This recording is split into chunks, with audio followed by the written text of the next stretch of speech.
durante el culto. ¿Cómo están, hermanos? ¿Cómo se sienten? ¿Sí? Allá bendecidos, eso, qué bueno, hermano.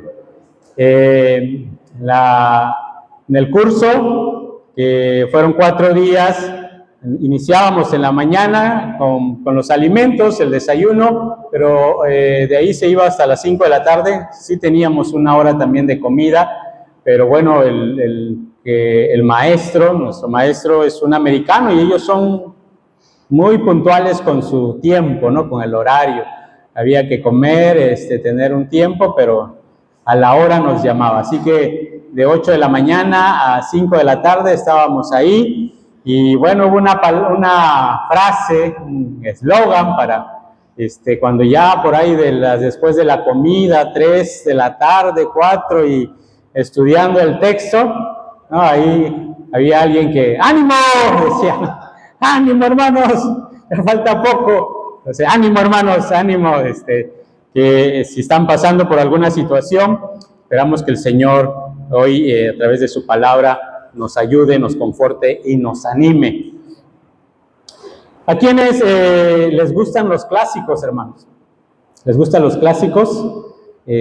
Cuando a veces estoy con mi hermano Rubén, que nos visitamos, hablamos de los clásicos, ¿no? De los clásicos en películas, ¿no? Hablamos de Volver al Futuro, 1, 2, 3, ¿no? Hablamos de El Padrino, ¿no? Otro clásico del cine. Me acuerdo con la hermana Mónica allá en México, la otra vez que estuve, hablábamos de los clásicos del cine de oro mexicano, de Sara García, ¿no? Los hermanos Garcías. No sé, ¿les gusta los clásicos, hermanos? Bueno, también hay algunas canciones, ¿verdad?, clásicas. Por ahí de los 70, de los 80, yo creo que, y un poquito atrás, algunos les gustan los clásicos, ¿verdad? Tal vez la generación más moderna ya no les gustan los clásicos de películas, pero ¿qué tienen los clásicos, hermanos? A veces cuando los volvemos a ver, encontramos una parte que no habíamos visto en la película, ¿verdad? En ese momento, y decíamos, esta parte no la había visto, no le había puesto atención, y bueno, nos atrapa nuevamente esas películas, ¿no? En el cine, nos atrapan los clásicos. Bueno, hoy vamos a Daniel capítulo 6, y Daniel capítulo 6 es uno de los clásicos, hermanos. ¿Sí lo sabían? ¿No? Bueno, Daniel capítulo 6 es Daniel en el foso de los leones, y es un clásico. Bueno, yo no recuerdo cuándo fue que se me enseñó la lección de Daniel en el foso de los leones, pero fue clase de niños, ¿sí? Después nos los contaron de jóvenes, y encontrábamos algo nuevo cada vez que nos contaban, ¿verdad? Seguramente a ti te tocó ya contarlo a tus hijos en algún momento, contarle esta historia de Daniel en el foso de los leones, ¿no? No sé si tú te acuerdas cuándo fue que escuchaste por primera vez ese clásico de la historia bíblica de Daniel en el foso de los leones. Y bueno, quizás el día de hoy al estudiar este capítulo 6, encontremos algo que en algún momento no lo vimos o no recordamos, o la maestra se le olvidó, la maestra de escuela dominical, o en el campamento infantil, o en la escuelita bíblica de vacaciones, algo faltó. Esperamos que el día de hoy salgamos bendecidos con Daniel capítulo 6. ¿Cómo contaremos esta historia, hermanos? Quizás para ti, al escuchar ya este clásico, dijiste, ya sé de lo que va a hablar el hermano Manuel. De que hay que orar, porque pues Daniel oraba 3 veces al día, ¿no? Quizás ya empiezas a quitar ahí conclusiones, ¿no? Que bueno, Daniel fue al foso de los leones y ahí Dios cerró la boca de los leones con su ángel que envió ahí, y bueno, ya casi sabemos de lo que va a hablar nuestro hermano Manuel el día de hoy en este pasaje. tan conocido. Pero bueno, si ustedes creen que Daniel capítulo 6 trata de ese personaje, valga la redundancia, de Daniel, pues bueno, hablemos de Daniel primeramente. Vamos a hablar de Daniel. Versículos 1 al 3. Dice Daniel capítulo 6, versículos 1 al 3. Para el control eficaz de su reino, Darío consideró prudente nombrar a 120 sátrapas y 3 administradores, uno de los cuales era Daniel. Estos sátrapas eran responsables ante los administradores, a fin de que los intereses del rey no se vieran afectados. Tanto se distinguió Daniel por sus extraordinarias habilidades y habilidades administrativas que el rey pensó en ponerlo al frente de todo su reino. Y lo primero que quiero que veamos con respecto a Daniel es que Daniel era una persona extraordinaria, con cualidades administrativas súper, ¿verdad? Único, excelente. De los 120 que dice el pasaje que habían en el reino de los caldeos, del reino ahora medo-persa y de este rey Darío, él quería poner a 3 super sátrapas que estuvieran por encima de los demás, ¿sí? Y dentro de esos 3, ¿quién sobresalía? Daniel.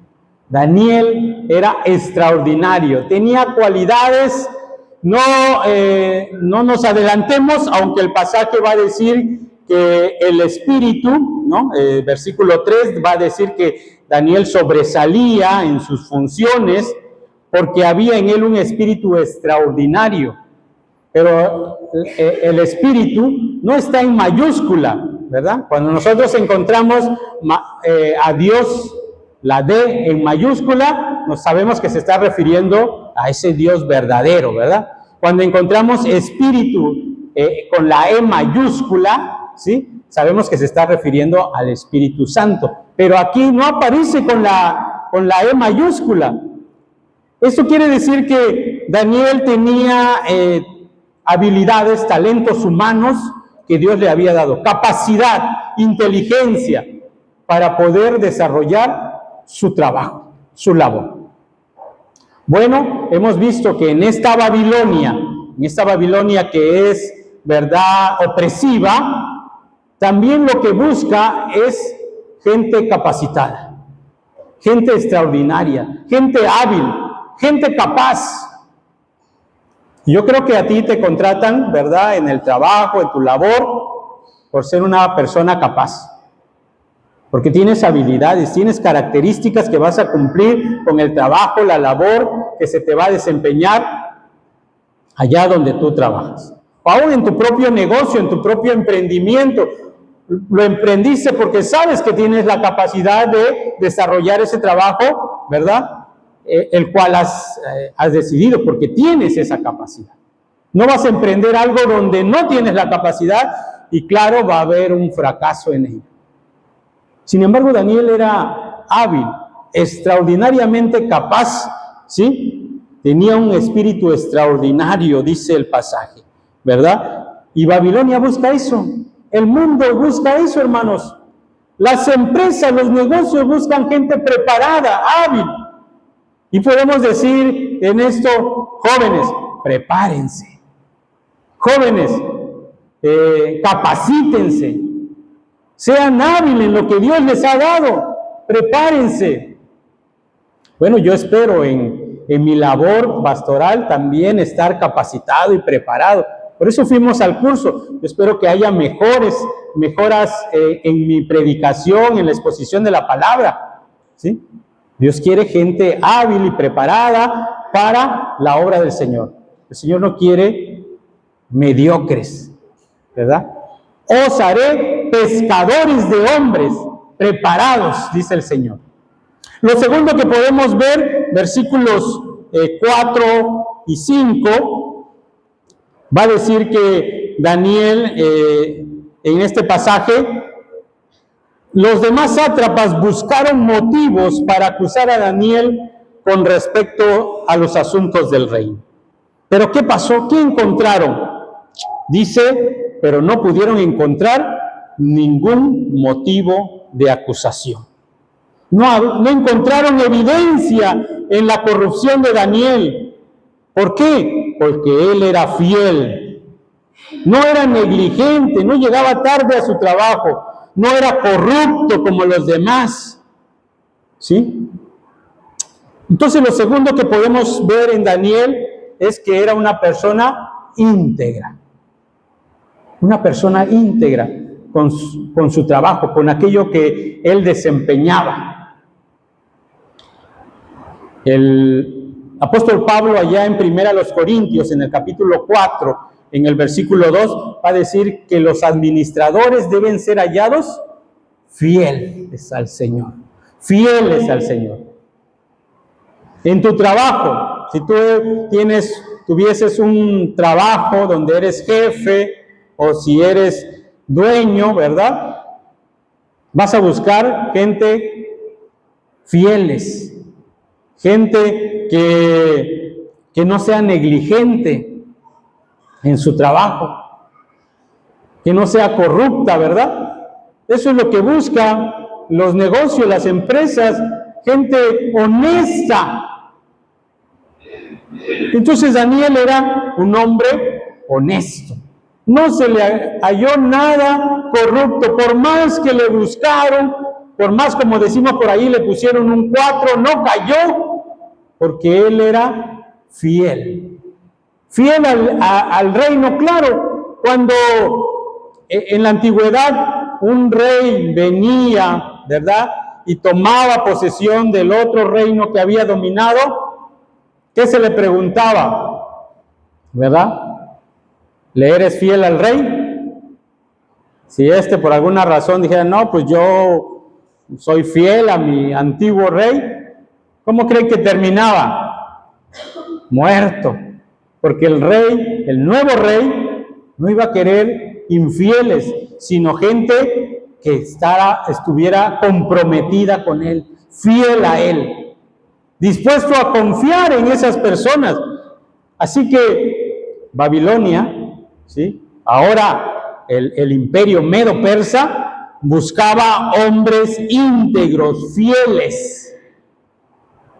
Y Daniel era uno de ellos, un hombre fiel. Así también para la iglesia. ¿Ustedes creen que el Señor quiere hombres corruptos, negligentes? ¿Sí? ¿Ustedes piensan que el Señor anda buscando personas así o está buscando fieles a Él? Íntegros. Si alguno anhela obispado, dice Pablo en Timoteo, ¿sí?, 1 Timoteo capítulo 3, buena obra desea, pero es necesario que el obispo, el anciano, deba hacer, y ahí viene una lista de requisitos, ¿sí? Marido de una sola mujer, hospedador, amable, prudente, ¿verdad? Y ahí continúa diciendo una serie. ¿Será que nada más es para los ancianos esto o es para todo cristiano? ¿Qué debe ser? Para todo cristiano, así es, todo cristiano. Ese texto en las Escrituras no es solo para los líderes, es para todo creyente. Así que Daniel fue íntegro, fue fiel. Tercero, ya vimos que tenía habilidades, ¿sí?, extraordinarias, era íntegro o fiel. Y vamos a ver qué dice el versículo 10. Versículo 10 y al 13.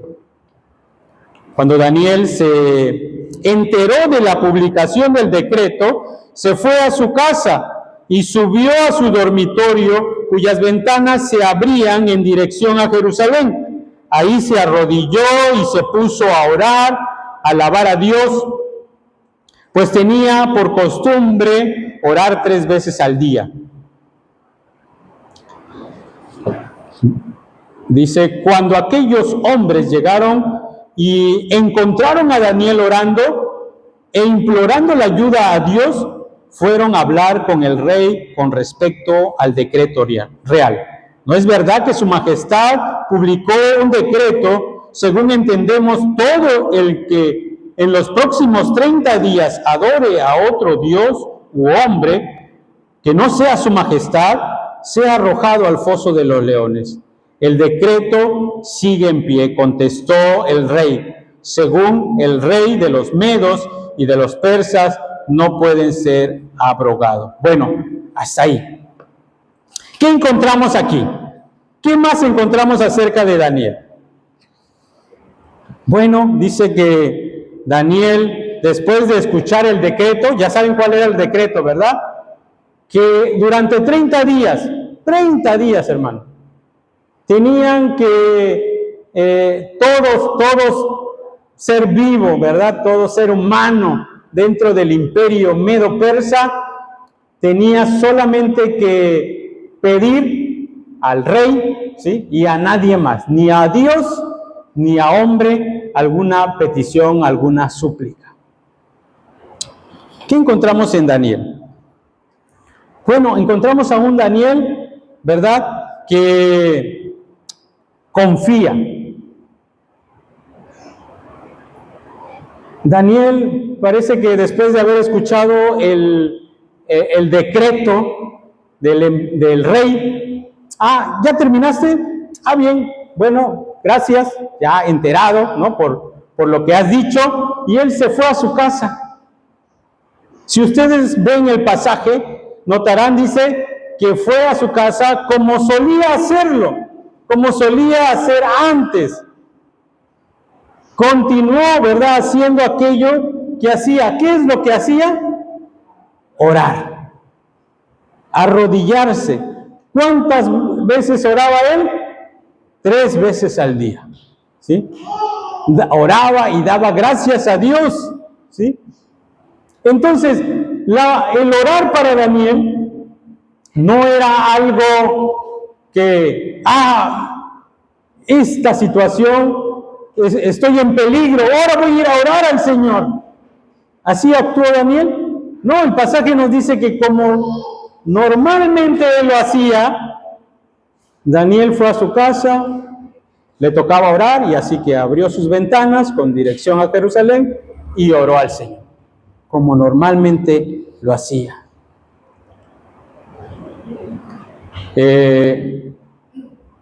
Daniel venía haciendo esto año tras año, hermanos, dando gracias a Dios, y no oraba por la situación que le venía al día. Por la enfermedad, voy a orar. Porque hace falta esto, no tengo trabajo, voy a orar. No. La oración es una práctica natural del creyente, hermanos. Eso nos revela el pasaje, que para Daniel la oración era algo normal, algo natural del creyente. La oración también vemos de Daniel que nos lleva a ver que el hacer y aceptar la voluntad de Dios, ¿sí?, y no actuamos por el mandato o el edicto o la ley de Babilonia o del imperio medo-persa. La oración nos lleva a hacer y aceptar la voluntad, cualquiera que sea, hermanos. ¿Sí? Y no oramos porque nos encontramos en aprietos. No oramos porque escuchamos una nueva ley y ahora va a venir sobre los cristianos esta nueva ley. Y ahora a orar todos. No, la oración es una práctica natural. Y cuarto, versículo 14 y 20. Primero el versículo 14 Al oír estas palabras, el rey se afligió mucho y se propuso librar a Daniel. Dice, y hasta la puesta del sol estuvo buscando la manera de librarlo. Pero, ¿qué pasó? Parece que no funcionó. Mandó a traer a Daniel, trajeron a Daniel y lo echaron en el foso de los leones. Pero antes que lo echaran en el foso de los leones, el rey habló a Daniel y le dijo, tu Dios a quien sirves con perseverancia, Él te librará. Él te librará. Mira, alguien que no era del pueblo de Dios le dice estas palabras a Daniel. Confía en el Señor.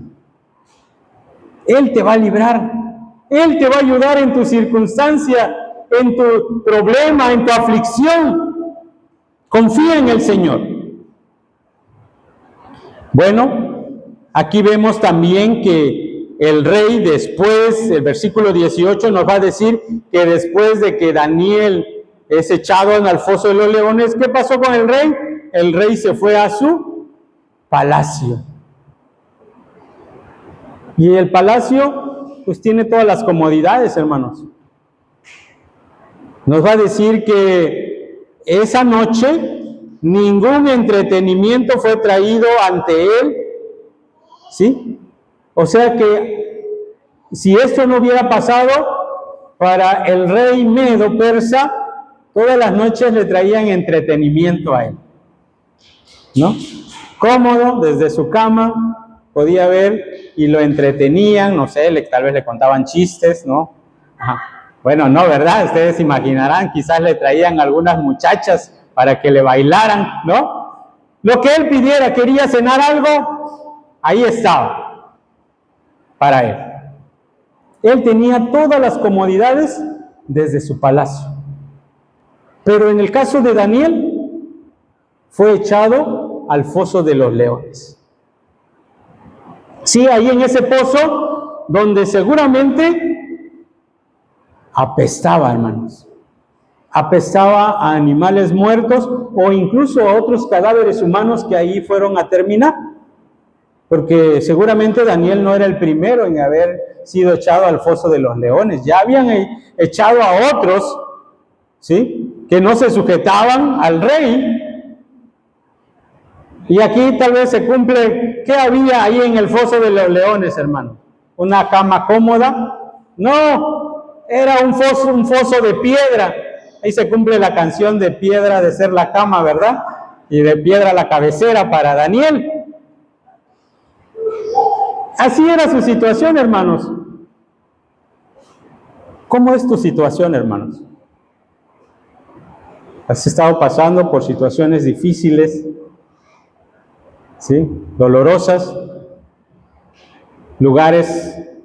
¿Has caído en foso de los leones, hermanos?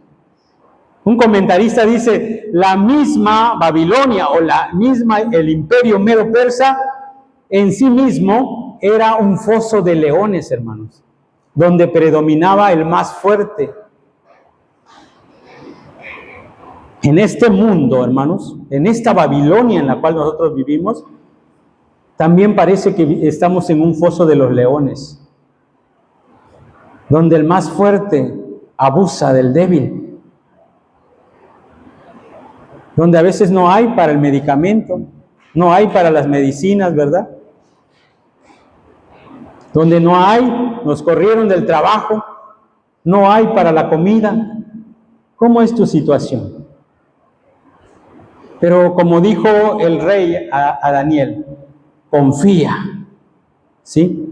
Daniel, tu Dios a quien sirves con perseverancia, constantemente, siempre, Él te librará.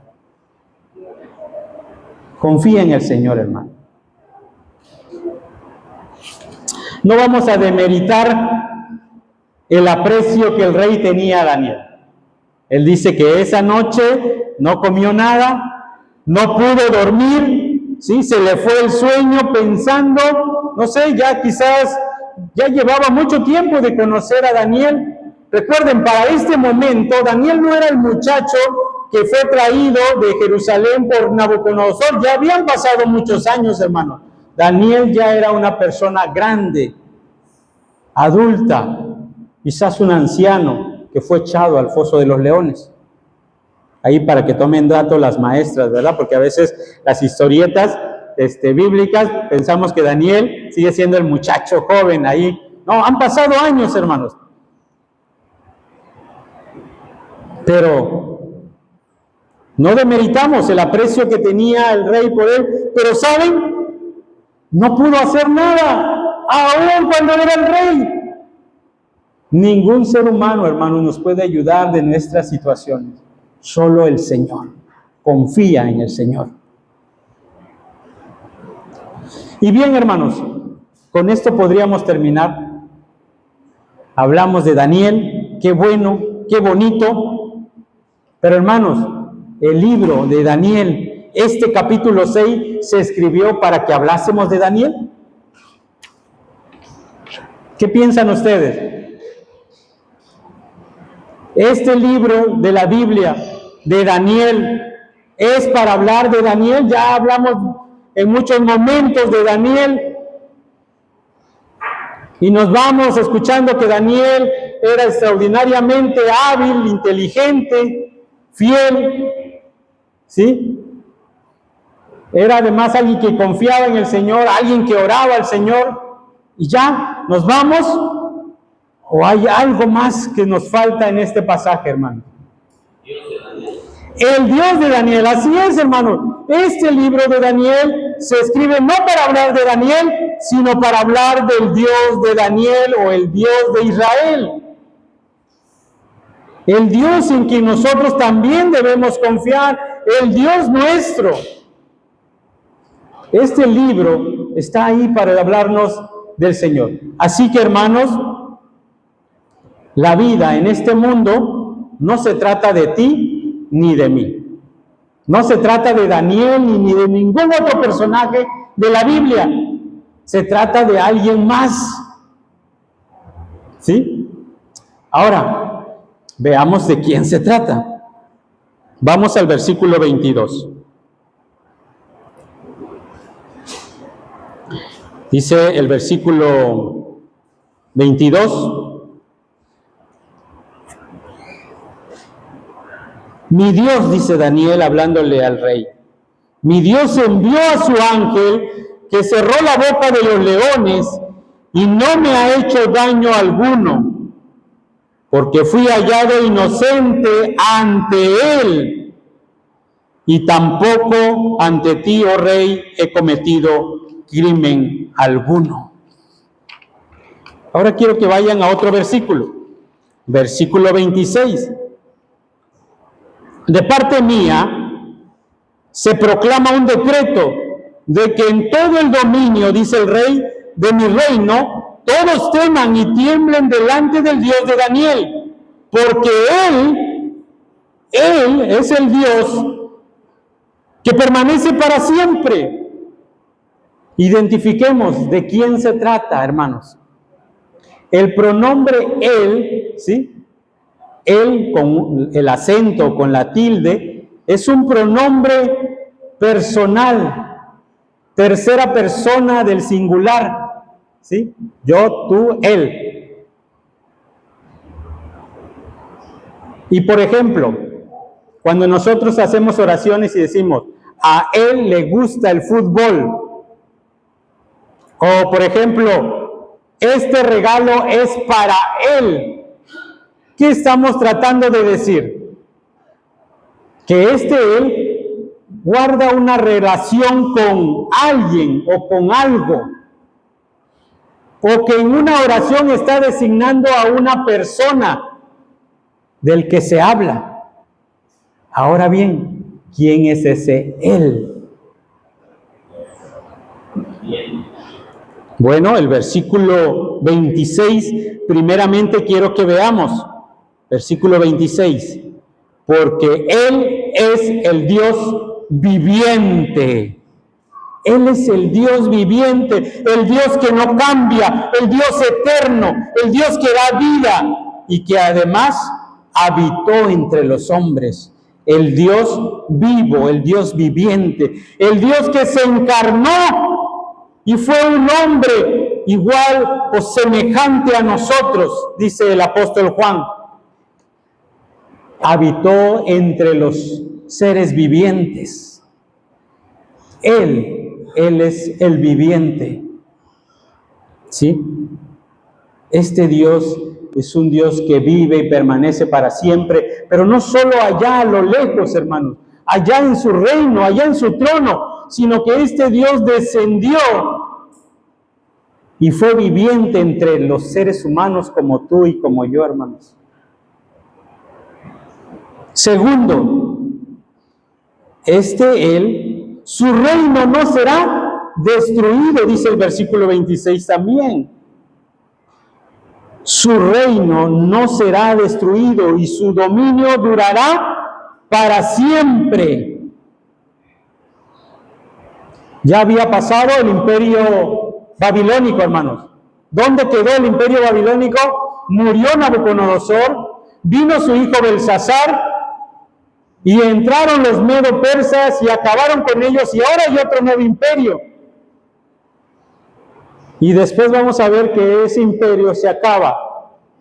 Y viene otro, mas el reino de Él permanece para siempre. El reino de Él permanece para siempre. Él va a decirlo con Daniel.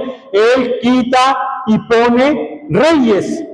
Él quita y pone autoridades, imperios. Pero Él permanece para siempre. ¿Por qué, hermanos? Porque en su pacto a Abraham, Él dijo, yo voy a ser tu Dios para siempre, eternamente. Él es fiel a su pacto, hermanos. Los que no somos fieles al pacto, somos nosotros. Faltamos al pacto de Dios.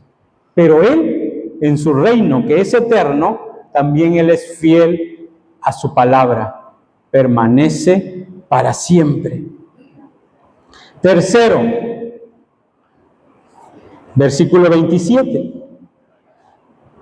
Él es el que libra y rescata. ¿Sí? Él es el que libra y rescata. Vea lo que dice en el versículo 22. Mi Dios envió a su ángel, que cerró la boca de los leones y no me ha hecho daño alguno, porque fui hallado inocente ante Él. Él libra y rescata, hermano. ¿Cómo fue que Daniel fue hallado inocente, hermano? ¿Por qué Daniel va a decir, fui hallado inocente ante Él? Y claro, ante ti también, oh rey, nada te he robado. Bueno, hermanos, antes de que Daniel sea inocente ante Él, antes que tú seas inocente ante Él, antes que tú seas justo ante Él, que seas justificado, el apóstol Pedro nos va a decir que el justo murió por los injustos para llevarnos a Dios. Por Él, hermanos, por Él eres justo ante Dios.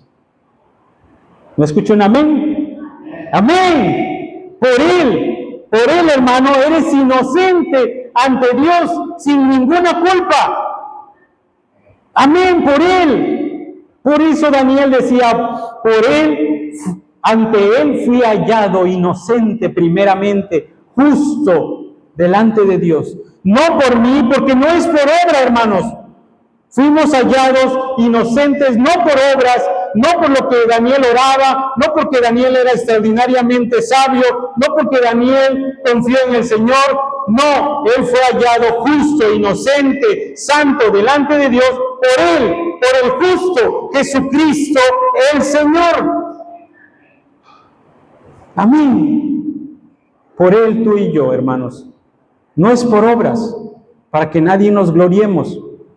Somos justificados gratuitamente por Jesucristo nuestro Señor. El que vive para siempre, el que su reino es eterno y el que libra y rescata del pecado, de la condenación. En conclusión, primero, el creyente justificado debe ser íntegro, hermanos. Debe ser un buen ciudadano en esta Babilonia opresiva, en este foso de leones donde nos encontramos, hermanos. Donde vence el más fuerte, donde a veces nos cometen injusticia contra nosotros. Sin embargo, el creyente debe ser un hombre, un ciudadano, una mujer íntegra delante de este reino, pero también delante de Dios primeramente. Segundo, el cristiano justificado debe ejercitarse en las disciplinas espirituales, como orar, que veíamos de Daniel, como leer, como congregarse, como participar de los sacramentos, como algo natural, no como algo, viene la Santa Cena, me voy a portar bien, porque viene la Santa Cena, ya no voy a pecar. No, eso no pasa en un creyente, en un cristiano natural. Él constantemente se cuida.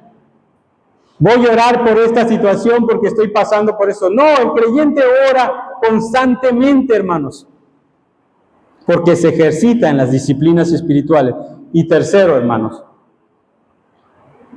nada de esto nos justifica, eso lo sabemos, porque no es por obras, pero sí somos justificados por la obra del inocente, del justo, del que vive y permanece para siempre, Jesucristo, nuestro Señor, hermanos. Que Dios les bendiga. Vamos a orar, hermanos.